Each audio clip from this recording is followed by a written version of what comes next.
도널드 트럼프. 야만과 도발적인 발언으로 언제나 화제의 중심에 서는 인물입니다. 그러나 그가 그 어떤 것보다도 간절히 열망하는 것이 하나 있습니다. 바로 노벨 평화상입니다.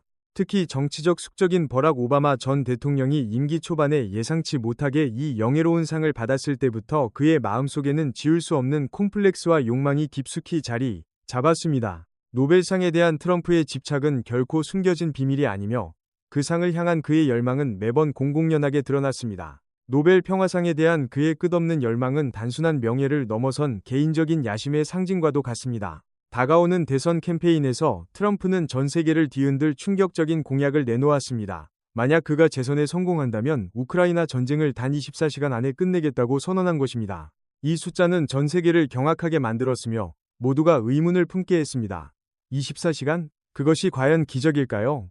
아니면 트럼프가 더 큰 목표를 위해 대중의 관심을 끌려는 또 다른 무모한 발언일까요?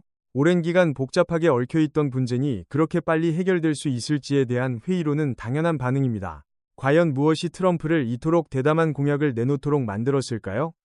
그중 상당 부분은 노벨 평화상에 대한 그의 강박관념에서 비롯됩니다. 오바마가 상을 받는 것을 보면서 트럼프는 자신만의 기회를 끊임없이 모색했습니다. 2018년 김정은과의 역사적인 싱가포르 북미 정상회담, 그리고 2020년 중동 평화의 아브라함 협정 모두 트럼프가 이 상을 받기 위한 개인적인 노력이었습니다. 하지만 아무리 노력해도 노벨상은 번번이 그를 비껴갔습니다. 바로 이 좌절감과 강렬한 열망이 그를 24시간이라는 공약으로 이끌게 된 가장 강력한 동기부여입니다. 그렇다면 트럼프는 어떻게 이 약속을 현실로 만들까요? 그의 계획은 기적이 아니라 냉혹하고 실용적인 흥정입니다. 첫째, 우크라이나에 대해서는 만약 젤렌스키 대통령이 러시아의 조건을 받아들이고 협상 테이블에 앉지 않는다면 모든 군사 및 재정 지원을 완전히 중단하겠다고 위협할 가능성이 큽니다. 우크라이나는 전쟁을 계속하기 위해 서방의 지원에 크게 의존하고 있기 때문에 이는 엄청난 압박으로 작용할 것입니다. 이러한 자원 없이는 우크라이나의 방어 능력은 심각하게 약화되어 혹독한 선택에 직면하게 될 것입니다. 다른 한편으로 러시아를 설득하기 위해 트럼프는 유가 정책을 지렛대로 활용할 수 있습니다. 그는 미국 석유를 글로벌 시장에 대량으로 공급하여 유가를 급락시킬 수 있습니다. 이는 석유와 가스 수입에 크게 의존하는 러시아 경제에 치명적인 타격을 줄 것입니다. 낮은 유가는 푸틴의 전쟁 자금 조달 능력을 심각하게 제한하고 국내 안정을 유지하기 어렵게 만들 것입니다. 이는 트럼프가 푸틴을 협상 테이블로 끌어들이고 특정 조건을 받아들이도록 강제할 수 있는 강력한 카드가 될 수 있습니다. 24시간 종전의 본질은 바로 희생입니다. 우크라이나에 대해서는 러시아가 점령한 영토 일부를 포기하도록 강요하여 사실상 강압적인 휴전에 불과한 평화를 얻게 될 것입니다. 푸틴에게는 러시아가 합병한 영토에 대한 합법적인 인정과 어쩌면 나토가 더 이상 동쪽으로 확장하지 않겠다는 약속을 얻게 될 것입니다. 이는 전통적인 의미의 평화가 아니라 정의나 주권이 아닌 정치적 개인적 이익에 기반을 둔 냉정하고 잔혹한 거래에 가깝습니다. 이것이 바로 트럼프가 개인적인 목표, 즉 노벨 평화상을 얻기 위해 기꺼이 지불할 대가입니다. 평화를 위해 주어지는 상이지만 주권 국가에게 영토 포기를 강요하고 글로벌 안보 질서를 약화시키면서 얻어지는 평화입니다. 과연 이것이 세계가 진정으로 원하는 평화일까요? 아니면 개인적 이익과 권력을 위한 정당화에 불과할까요? 이 시나리오를 목격하는 모든 이들을 괴롭힐 질문이 될 것입니다. 트럼프의 지휘 아래 미국이 나토에서 중심적인 역할을 포기하거나 동맹국 방어 약속을 약화시킨다면 이는 유럽에게 악몽과도 같을 것입니다. 세계에서 가장 강력한 군사동맹이 해체되거나 무력화될 수 있습니다. 유럽 국가들은 미국의 보호 우산 없이 러시아로부터 직접적인 위협에 직면하게 될 것입니다. 이는 유럽 국가들이 자신들의 방어 전략을 전면적으로 제고하도록 강제할 것입니다. 이러한 상황 속에서 유럽의 자체 핵무장 논의는 그 어느 때보다 격렬하게 불붙을 것입니다. 만약 미국이 더 이상 신뢰할 수 있는 수호자가 아니라면 프랑스와 독일 같은 유럽 강대국들은 자신을 방어하기 위해 핵무기를 개발하거나 확충하는 방안을 진지하게 고려해야 할 것입니다. 이는 매우 위험한 시나리오로 새로운 군비 경쟁을 촉발하고 대륙 내 핵분쟁 위험을 크게 증가시킬 수 있습니다. 아무도 원치 않는 길이지만 절박한 상황에서는 피할 수 없는 선택이 될 수도 있습니다. 이제 시선을 한반도로 돌려보겠습니다.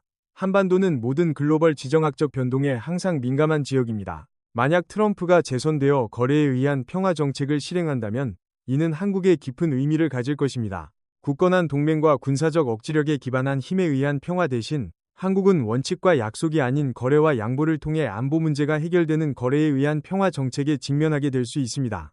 이는 한국의 국가 안보 전략에 중대한 도전이 될 것입니다. 원래도 복잡했던 북한의 핵 문제는 거래에 의한 평화 시대에는 더욱 예측 불가능해질 수 있습니다. 트럼프는 자신의 개인적인 이미지와 노벨상 야망을 위해 극적인 합의를 달성하고자 김정은에게 양보하거나 유리한 거래를 제안할 준비가 되어 있을 수 있습니다. 이는 제재 완화나 북한의 일정 수준의 핵 능력 용인을 포함할 수 있으며 그 대가로 모호한 비핵화 약속을 받아낼 수도 있습니다. 이러한 시나리오는 한국과 동북아시아 전체에 심각한 안보 위협을 초래할 것입니다. 마지막으로 가장 큰 질문은 여전히 남아 있습니다. 노벨평화위원회는 그들의 역사와 윤리적 원칙에 따라 독재자와 손잡고 민주주의 원칙과 국가 주권을 희생시키면서 평화를 달성한 인물에게 과연 상을 수여할까요? 평화와 인권을 위한 노력을 기리기 위해 만들어진 상이 수백만 명에게 불안정과 불공정을 초래할 수 있는 시나리오에 수여될 수 있을까요? 이것은 트럼프뿐만 아니라 현대 세계에서 노벨상의 의미 자체에 대한 큰 시험대가 될 것입니다. 이러한 시나리오들이 현실화된다면 세계 지정학의 미래는 극도로 복잡하고 예측 불가능해질 수 있습니다. 오랜 동맹 관계는 적대 관계로 변모할 수 있고 국제 원칙은 잠식될 것이며 평화는 스디슨 타협을 위한 얇은 포장에 불과할 수 있습니다. 이제 질문은 트럼프가 전쟁을 끝낼 수 있는가가 아니라 강압과 개인적인 계산으로 만들어진 평화를 위해 세계가 지불해야 할 실제 대가는 무엇인가입니다. 참으로 깊이 숙고할 만한 진실이죠. 그렇지 않습니까? 트럼프의 동기를 더 잘 이해하려면 버락 오바마가 취임 몇 달 만에 노벨 평화상을 수상했던 2009년으로 돌아갈 필요가 있습니다. 이 결정은 전 세계적으로 많은 논란과 놀라움을 불러일으켰습니다. 노벨위원회는 국제 외교와 민족 간 협력을 강화하기 위한 그의 비범한 노력을 칭찬했지만 많은 사람들은 수상이 너무 이르며 구체적인 업적이 부족하다고 주장했습니다. 바로 이 사건이 트럼프의 노벨 콤플렉스에 씨앗을 뿌리게 된 계기였습니다. 트럼프의 인정 욕구는 단순히 개인적인 생각을 넘어 여러 차례 공개적으로 표출되었습니다. 그는 종종 아무도 해결할 수 없었던 문제를 해결했다며 자신이 노벨상을 받을 자격이 있다고 암시했습니다. 이는 자신의 협상 능력에 대한 트럼프의 깊은 신념을 반영하며 그가 노벨상을 어떤 대가를 치르더라도 협상한다는 자신의 철학에 대한 확인으로 간주하고 있음을 보여줍니다. 이는 전통적인 외교관의 이미지와는 확연히 다른 모습입니다. 거래에 의한 평화라는 철학은 트럼프가 국제관계와 분쟁 해결을 바라보는 방식의 핵심입니다. 그는 모든 문제가 협상과 합의를 통해 해결될 수 있으며 각 당사자가 더 큰 이익을 얻기 위해 무언가를 포기해야 한다고 믿습니다. 그에게 있어 윤리적 원칙, 주권 또는 정의는 실용적인 거래를 달성하기 위해 제쳐질 수 있습니다. 이러한 관점에서 노벨상은 그의 사업 능력에 대한 최고의 증거이자 당사자들이 타협하도록 강제하는 데 성공한 것에 대한 영예가 될 것입니다. 트럼프에게 노벨상 수상은 개인적인 명예를 넘어 정치적 유산과 이미지를 강화하는 강력한 도구입니다. 지지자들의 눈에는 노벨상이 그가 불가능한 것을 성취할 수 있는 비전 있는 지도자라는 증거가 될 것입니다. 이는 다른 국가들이 치러야 할 대가와 상관없이 미국에 유리하다고 그가 주장하는 거래를 통해 미국 우선주의라는 그의 수사를 강화할 것입니다. 이것은 그의 정치적 입지를 공고히 하는 매우 효과적인 이미지 구축 전략입니다. 노벨평화위원회는 항상 논란에서 벗어날 수 없었습니다. 과거에도 충격적인 결정들이 있었습니다. 예를 들어 베트남 전쟁이 여전히 진행 중이던 1973년의 파리 평화협정으로 헨리 키신저와 레둑토에게 상을 수여하거나 이스라엘 팔레스타인 분쟁이 여전히 복잡한 상황이던 1994년에 야세르 아라파트, 시몬 페레스, 이츠하크 라빈에게 상을 수여한 경우입니다. 이러한 전례들은 위원회가 비판에도 불구하고 평화로 가는 길이라고 믿는 것을 추진하기 위해 대담하고 심지어 논란이 되는 결정을 내리는 것을 두려워하지 않는다는 것을 보여줍니다. 노벨 평화상의 공식 기준은 국가 간의 우애 증진, 상비군 축소 또는 폐지, 그리고 평화회의 개최 또는 증진 등을 포함합니다. 그러나 실제로는 이러한 기준들의 해석이 매우 유연하며 정치적 맥락에 의해 영향을 받는 경우가 많습니다.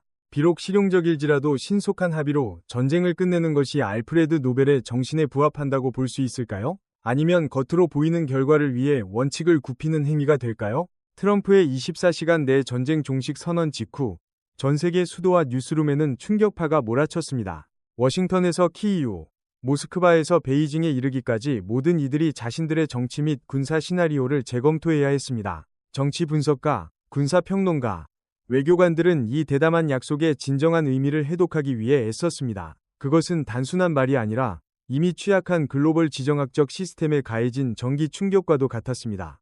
트럼프의 최후 통첩에 직면한 젤렌스키 대통령과 우크라이나 국민들은 매우 혹독한 선택에 직면할 것입니다. 그들은 완전히 버림받을 위험을 감수하고 주권의 한 조각이라도 계속 저항하며 싸울 것인가? 아니면 국가의 생존을 위해 스디슨 평화협정을 받아들여야 할 것인가? 서방 동맹국들, 특히 미국으로부터의 압력은 엄청난 부담으로 작용할 것입니다. 이 선택은 단순히 정치적 또는 군사적인 문제가 아니라 정신과 존엄성을 건 싸움이 될 것입니다.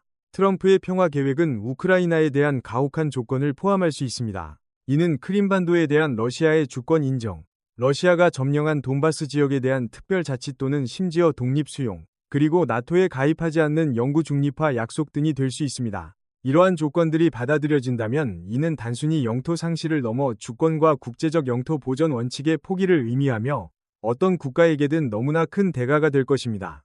이러한 강제된 평화협정은 비극적인 인도주의적 결과를 초래할 것입니다. 수백만 명의 이재민은 고향으로 돌아갈 수 없을 것이며 남아있는 사람들은 합의가 아닌 권력으로 그려진 새로운 국경 아래 불안정한 평화 속에서 살아가게 될 것입니다.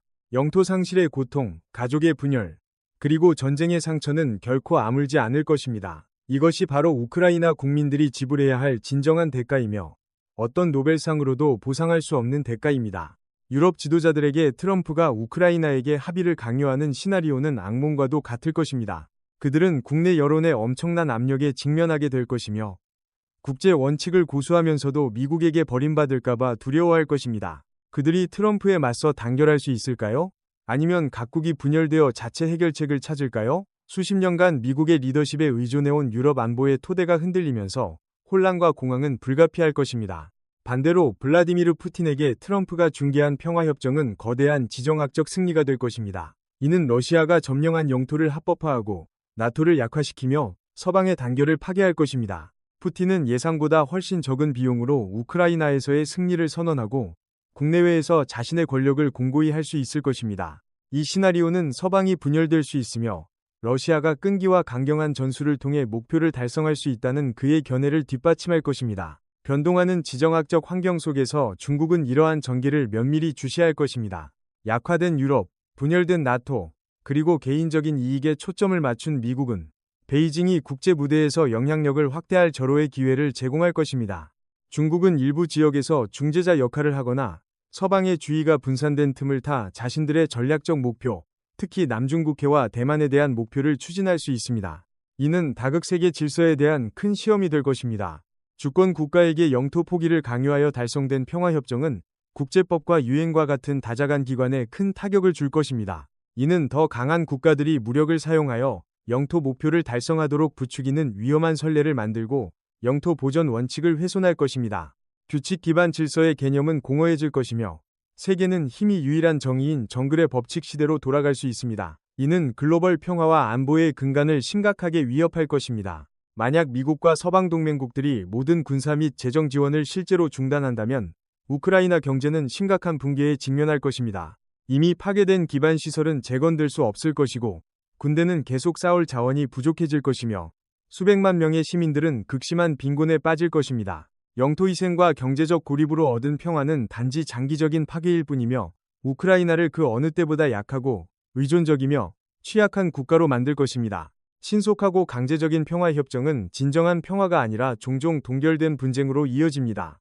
이는 전쟁이 완전히 끝나지 않고 일시적으로 중단될 뿐임을 의미합니다. 새로운 국경선은 지속적인 긴장의 온상이 될 것이며 분쟁이 다시 폭발할 위험은 항상 존재할 것입니다. 국경 지역에 사는 사람들은 전쟁이 언제 다시 닥칠지 모르는 끊임없는 불안정 속에서 살아가야 할 것입니다. 이는 지속 가능한 해결책이 아니라 잠재적인 시한폭탄입니다. 만약 트럼프의 강요 아래 신속한 합의가 체결된다면 푸틴은 많은 러시아인들의 눈의 영웅이 될 것입니다. 그는 엄청난 손실 없이 질서를 회복하고 국익을 수호한 인물로 칭송받을 것입니다. 푸틴의 국내 지지율은 급등하여 그의 권력을 공고히 하고 모든 반대 세력을 약화시킬 것입니다. 이것은 푸틴이 확실히 최대한 활용하여 이 평화를 거대한 선전 승리로 만들 중요한 요소입니다. 역사는 무력이나 강압으로 강요된 평화 조약이 지속 가능한 평화로 이어지는 경우가 거의 없음을 증명했습니다.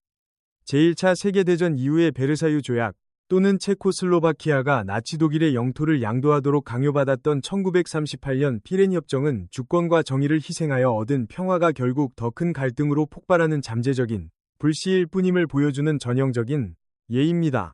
과연 세계는 같은 실수를 반복할까요? 아니면 과거로부터 교훈을 얻을까요? 24시간 내의 협상 과정은 극심한 압력 속에서 진행될 것입니다. 트럼프는 자신의 강자 협상 스타일로 당사자들이 신속하게 합의에 도달하도록 강경한 전술, 심지어 위협까지 서슴지 않을 것입니다. 참여 당사자들, 특히 우크라이나는 결과를 충분히 숙고할 시간이 부족할 것이며 불리한 조건들을 받아들이도록 내몰릴 수 있습니다. 이는 지쳐 쓰러지는 것과 심리적 압박이 결정적인 역할을 하는 혹독한 외교 마라톤이 될 것입니다. 군사적 관점에서 볼 때 서방 지원이 갑자기 중단되면 우크라이나는 매우 위험한 상황에 처할 것입니다. 그들은 방어를 유지할 탄약, 현대 무기 및 재정 자원이 빠르게 고갈될 것입니다. 이는 일부 전선의 급속한 붕괴로 이어져 우크라이나 군대가 일부 지역에서 퇴각하거나 항복하도록 강요할 수 있습니다. 이것은 잔혹한 전략적 고립이 될 것이며 우크라이나를 러시아의 쉬운 표적으로 만들고 평화의 꿈을 완전한 패배로 변모시킬 수 있습니다. 나토의 핵심은 하나를 위한 모두를 위한 하나라는 원칙인 제호주의이며 이는 한 회원국에 대한 공격을 모든 회원국에 대한 공격으로 간주한다는 약속입니다. 그러나 트럼프는 제호조에 대한 미국의 약속에 대해 여러 차례 의문을 제기하며 이를 재정적 부담으로 보았습니다. 만약 나토를 약화시키거나 심지어 유럽에서 미군을 철수시키는 방식으로 우크라이나에 대한 평화 해결책이 실행된다면 제호조는 무의미해질 것입니다. 이는 잠재적인 적들에게 위험한 메시지를 보내고 서방의 전체 집단 방위 시스템을 약화시킬 것입니다. 러시아 및 벨라루스와 국경을 접하고 있는 폴란드와 발트해 국가들에게 미국이 나토 리더십 역할에서 물러나는 시나리오는 현실적인 위협입니다. 그들은 우크라이나에서 러시아의 침략을 목격했으며 미국의 안보 우산이 사라지면 자신들이 다음 목표가 될 것을 두려워할 것입니다. 이는 이들 국가들이 국방비 지출을 대폭 늘리거나 자체 지역 동맹을 모색하거나 심지어 직접적인 침략의 위험에 직면하게 만들 것입니다. 유럽 동부 국경의 불안정은 최고조에 달할 것입니다. 미국이 철수하는 상황에서 유럽은 스스로를 방어할 만큼 강력한 독립방위군을 구축할 수 있을까 하는 생존적 질문에 직면할 것입니다. 유럽군 창설에 대한 논의는 그 어느 때보다 활발해질 것입니다.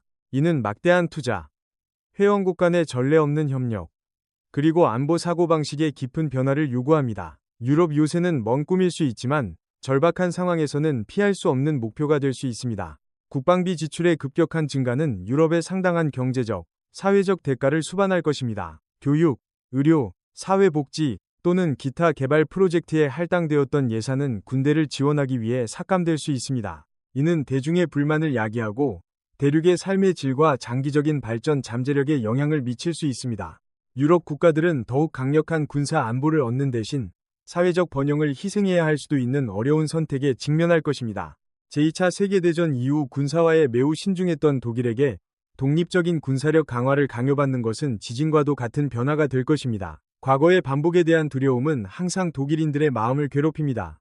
그러나 미국으로부터의 안보 보장이 더 이상 없다면 베를린은 새로운 지정학적 현실에 직면하기 위해 역사적 우려를 제쳐두어야 할 수도 있습니다. 평화주의를 고수하려는 입장과 커져가는 위협에 맞서 스스로를 방어해야 하는 필요성 사이에서 내부 논쟁은 매우 치열할 것입니다. 유럽이 스스로를 방어해야 하는 시나리오에서 프랑스의 핵무기 보유는 그 어느 때보다 중요해질 것입니다. 브렉시트 이후 EU에 남아있는 유일한 핵 강대국인 프랑스는 유럽 전체에 대한 억제력 역할을 제고해야 할 수도 있습니다. 파리는 비핵 동맹국들을 보호하기 위해 해구산을 확장할 의향이 있을까요? 그리고 이것이 대륙의 전략적 지형을 어떻게 변화시킬까요? 이는 프랑스에게 엄청난 부담이자 역사적인 책임이 될 것입니다. 미국의 정책 변화로 인한 가장 직접적인 결과 중 하나는 유럽에서 대규모 미군 철수가 될 수 있습니다. 수십 년간 유럽 안보의 핵심 기둥이었던 미군 기지들이 폐쇄되거나 대폭 축소될 수 있습니다. 이는 심각한 방어 공백을 초래하여 나토의 억제 및 신속 대응 능력을 약화시킬 것입니다. 유럽 국가들은 이 공백을 스스로 채워야 할 것이며 이는 결코 쉬운 일이 아니며 많은 시간과 자원이 필요합니다. 이는 결국 전체 지역의 불안정과 우려를 야기할 것입니다. 유럽의 분열과 약화는 러시아에게 황금 같은 기회가 될 것입니다. 푸틴은 서방의 주의가 분산된 틈을 타 인접 지역에서 영향력을 확대하거나 강력한 저항이 없을 것이라고 판단하는 곳에서 침략 행위를 감행할 수도 있습니다. 이 시나리오는 유럽 국가들의 안보에 직접적인 위협이 될 뿐만 아니라 러시아가 다시 한번 도전받지 않는 지역 강대국으로 자리매김하면서 대륙의 지정학적 질서를 바꿀 수도 있습니다. 장기적으로 볼 때 미국의 철수는 유럽이 진정한 전략적 자율성을 달성하도록 촉진할 수 있습니다. 이는 유럽이 미국의 의존도를 줄이고 스스로의 안보와 방어를 책임지겠다는 것을 의미합니다. 힘들고 비용이 많이 드는 과정이겠지만 이는 국제 무대에서 더 강력하고 단결되며 자율적인 유럽으로 이어질 수 있습니다. 그러나 이 길은 험난하며 현재로서는 부족한 강력한 정치적 합의가 필요합니다. 북한과의 위대한 합의를 달성하기 위해 트럼프는 상당한 양보를 제안할 수 있습니다. 여기에는 경제 제재 완화, 한미 연합 군사 훈련 중단 또는 명확한 전제 조건 없이 김정은과의 정기적인 만남 동의 등이 포함될 수 있습니다. 트럼프의 목표는 구체적인 검증 단계 없이 비핵화에 대한 공동 성명을 발표하여 노벨상 야망을 위한 이미지 승리를 창출하는 것일 수 있습니다. 그러나 이러한 양보는 영내 미국과 동맹국들의 입지를 약화시킬 수 있습니다. 트럼프의 북한에 대한 양보는 한국에서 깊은 분노와 불안감을 불러일으킬 것입니다. 수십 년간 북한의 위협과 함께 살아온 한국 국민들은 국가 안보를 약화시킨다고 판단되는 어떠한 합의도 쉽게 받아들이지 않을 것입니다. 한국 정부는 국내외로부터 엄청난 압력에 직면하여 미국과의 동맹을 유지하는 것과 자국의 생존 이익을 보호하는 것 사이에서 균형을 찾아야 할 것입니다. 불만은 대규모 시위와 심각한 정치적 분열로 이어질 수 있습니다. 한국과 마찬가지로 일본도 심각한 안보 문제에 직면할 것입니다.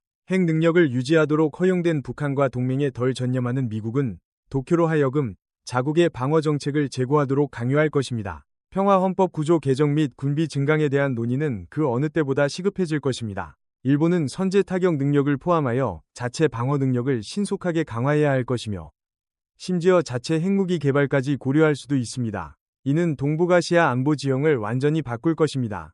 약화된 미한일 동맹은 동북아시아의 권력 공백을 만들 것이며 중국은 분명히 이를 채우려 할 것입니다. 베이징은 영내 정치적, 경제적 영향력을 강화하여 미국의 역할을 대체할 수 있습니다. 이는 중국이 주도하는 아시아의 새로운 질서로 이어질 수 있으며 이 질서 속에서 작은 국가들은 베이징의 더 큰 지배를 받게 될 것입니다. 중국이 겉으로는 평화를 증진할 수 있지만 이는 국제 원칙이 아닌 중국 자체의 이익과 권력에 의해 형성된 평화가 될 것입니다. 북한과의 거래에 의한 평화 시나리오에서 한국에서 미군 철수는 완전히 현실적인 가능성입니다. 트럼프는 한국에 주둔하는 군대를 불필요한 재정적 부담으로 여러 차례 언급했습니다. 김정은과의 합의는 겉으로만 보일지라도 수천 명의 미군 병력을 철수시키는 구실로 사용될 수 있으며 이는 한국을 매우 불안정한 안보 상황에 놓이게 할 것입니다. 이는 한국의 방어 능력에 영향을 미칠 뿐만 아니라 국민들의 사기에도 큰 타격이 될 것입니다. 만약 미국이 한국과 일본에 대한 해구산 역할을 포기한다면 동북아시아에서 핵 군비 경쟁이라는 무서운 시나리오가 발생할 수 있습니다. 억제되지 않는 북한의 위협에 직면하고 더 이상 미국의 보호를 신뢰할 수 없는 한국과 일본은 스스로를 방어하기 위해 자체 핵무기를 개발해야 할 필요성을 느낄 수 있습니다. 이는 핵 비확산 조약을 완전히 무너뜨리고 이 지역을 핵 화약고로 만들 것이며 지역 분쟁이 전 세계적인 재앙으로 확산될 위험을 안고 있습니다. 이전 협상에서 북한은 여러 차례 지연 및 협상 전술을 사용하여 시간을 벌고 양보를 통해 이득을 취하면서 핵무기를 개발했습니다. 노벨상을 받기 위해 신속한 합의를 갈망하는 트럼프 아래에서 김정은은 이러한 기회를 최대한 활용할 수 있습니다. 그는 제재 완화와 외교적 인정을 대가로 모호하고 불분명한 비핵화 약속을 제시하면서도 실제로는 핵능력 개발을 계속할 수 있습니다. 이러한 합의는 문제를 해결하지 못하고 오히려 더 복잡하게 만들 것입니다. 미북 협상의 역사는 신뢰, 투명성, 그리고 이행에 대한 값비싼 교훈으로 가득합니다. 1994년 합의 프레임워크부터 육자회담, 그리고 최근 트럼프와의 정상회담까지 이 모든 것이 북한의 복잡하고 예측 불가능한 특성을 보여줍니다. 과거의 실패는 단지 선의의 부족 때문만이 아니라 목표와 관점의 깊은 차이 때문이었습니다. 트럼프가 이러한 실수들로부터 배울 수 있을까요? 아니면 자신의 일을 해낼 능력에 지나치게 자신하여 유사한 실패를 반복할까요? 북한이 협상에 참여하는 가장 큰 동기 중 하나는 경제적 이점입니다. 김정은은 제재 해제, 개발 원조 제공, 또는 투자 개방과 같은 대가가 따른다면 합의를 받아들일 수 있습니다. 그에게 있어 이는 최소한 표면적으로는 정권을 강화하고 국민들의 삶을 향상시키는 방법입니다. 그러나 과연 북한이 이러한 이점을 위해 핵 프로그램을 실제로 포기할까요? 아니면 이를 지렛대 삼아 완전한 비핵화 의도 없이 더 많은 것을 얻으려 할까요? 이는 세계가 아직 답을 찾지 못한 질문입니다. 강요와 양보로 이루어진 평화는 미국에게 세계적인 신뢰와 명성을 잃게 할 수 있습니다. 동맹국들은 미국의 약속에 의구심을 가질 것이며 적국들은 서방의 분열에 고무될 것입니다. 민주주의 원칙과 규칙 기반 질서의 수호자로서 미국의 역할은 심각하게 침식될 것입니다. 세계는 미국을 더 이상 신뢰할 수 있는 강대국이 아니라 단기적인 개인적 이익에 따라 행동하는 국가로 볼 것입니다. 이러한 글로벌 신뢰 상실은 매우 오랫동안 지속될 수 있으며 미래에 예측하기 어려운 결과를 초래할 것입니다. 국제법을 무시한 평화협정은 주권, 영토 보전, 그리고 국가의 내정에 대한 불간섭 원칙을 약화시키는 위험한 선례를 만들 것입니다. 국가들은 수십 년간 구축된 규칙과 규범을 무시하고 자국의 이익에 따라 행동하려는 경향을 보일 것입니다. 이는 강자의 법칙이 지배하고 약소국들이 강대국의 강압에 취약해지는 덜 안전한 세계로 이어질 것입니다. 국제 시스템의 근간이 흔들릴 것입니다. 강대국들이 원칙을 희생하여 평화를 강요할 수 있는 세상은 독재주의가 고무되는 세상이 될 것입니다. 권위주의 정권들은 민주주의 원칙과 인권이 안정 또는 전략적 이익을 위해 무시되는 것을 보며 힘을 얻을 것입니다. 이는 전 세계적으로 민주주의 운동의 약화와 자신의 목표를 달성하기 위해 무력과 강압을 서슴지 않는 독재 지도자들의 부상으로 이어질 수 있습니다. 민주주의의 미래는 그 어느 때보다 취약해질 것입니다. 국제 원칙이 무시되고 다자간 기관이 약화된다면 세계는 복잡한 다극 질서에서 최강대국이 스스로 규칙을 정하는 단극 또는 신형 다극 세계로 전환될 수 있습니다. UN, WTO, G7과 같은 조직들은 영향력과 글로벌 문제 해결 능력을 잃게 될 것입니다. 기후변화, 팬데믹, 경제 위기 같은 문제들은 국제 협력 없이는 효과적으로 해결하기 어려울 것입니다. 이는 각 국가가 스스로를 책임져야 하고 신뢰할 수 있는 중재자가 없는 혼란스러운 미래가 될 것입니다. 가장 우려되는 점은 소위 평화과 인권 침해를 대가로 할 수 있다는 것입니다. 국가들이 불리한 조건들을 받아들이도록 강요받을 때 그 국민들은 가장 큰 대가를 치러야 합니다. 자결권, 표현의 자유, 그리고 다른 기본적인 권리들이 이 평화협정으로 강화된 정권 아래에서 제한될 수 있습니다. 과연 대규모 인권 침해를 초래하는 해결책에 노벨상이 수여될 수 있을까요? 이것은 세계가 직면해야 할 큰 윤리적 질문입니다. 트럼프 외교 정책의 유산, 특히 그가 분쟁을 처리하는 방식은 앞으로 수십 년 동안 많은 논쟁의 대상이 될 것입니다. 그는 결과를 얻기 위해 오래된 규칙을 깨뜨린 실용적인 평화 조성자로 기억될까요? 아니면 세계 질서를 약화시키고 개인적인 이익을 위해 원칙을 희생한 불안정 요소로 기억될까요? 노벨상이 있다면 이는 국제 시스템에 그가 야기한 깊은 균열을 가릴 수 없는 전체 그림의 한 부분일 뿐일 것입니다. 심지어 미국 내에서도 트럼프의 노벨상 수상은 깊은 분열을 초래할 것입니다. 지지자들은 이를 그의 외교적 천재성의 증거이자 미국 우선주의 방식에 대한 확인으로 볼 것입니다. 반대로 비판자들은 이를 수치스러운 일로 여기며 윤리적 가치들이 정치적 이익을 위해 희생되었음을 보여주는 증거라고 주장할 것입니다. 상의 진정한 의미와 세계에서 미국의 역할에 대한 논쟁은 그 어느 때보다 치열해질 것이며 미국 사회의 깊은 양극화를 반영할 것입니다. 결론적으로 그러한 방식으로 중재된 평화에 노벨 평화상을 수여할지 여부는 노벨위원회 자체의 양심에 대한 큰 시험이 될 것입니다. 그들은 인권, 민주주의, 국제법의 핵심 원칙을 유지할까요? 아니면 진정한 대가는 무시하고 겉으로 보이는 평화 결과를 우선시할까요? 만약 그들이 상을 수여한다면 이는 평화가 약소국의 희생과 글로벌 가치의 침식을 통해 얻어질 수 있다는 메시지를 보낼 것입니다. 그렇지 않다면 그들은 전쟁을 끝낼 기회를 놓쳤다고 주장하는 사람들로부터 비판에 직면할 것입니다. 세계는 정의가 결여된 실용적인 평화의 시대로 나아가고 있을까요? 아니면 가장 어려운 도전에 직면하더라도 원칙과 가치를 보호할 길을 찾을 수 있을까요? 답은 지도자들의 행동과 모든 세계 시민의 경계심에 달려 있습니다. 너무나 큰 희생으로 얻은 평화가 진정으로 평화일 수 있을까요? 아니면 불안정과 불공정의 새로운 장의 시작일까요? 미래는 우리가 원하는 방식으로 형성될 수 있도록 우리 손에 달려 있습니다.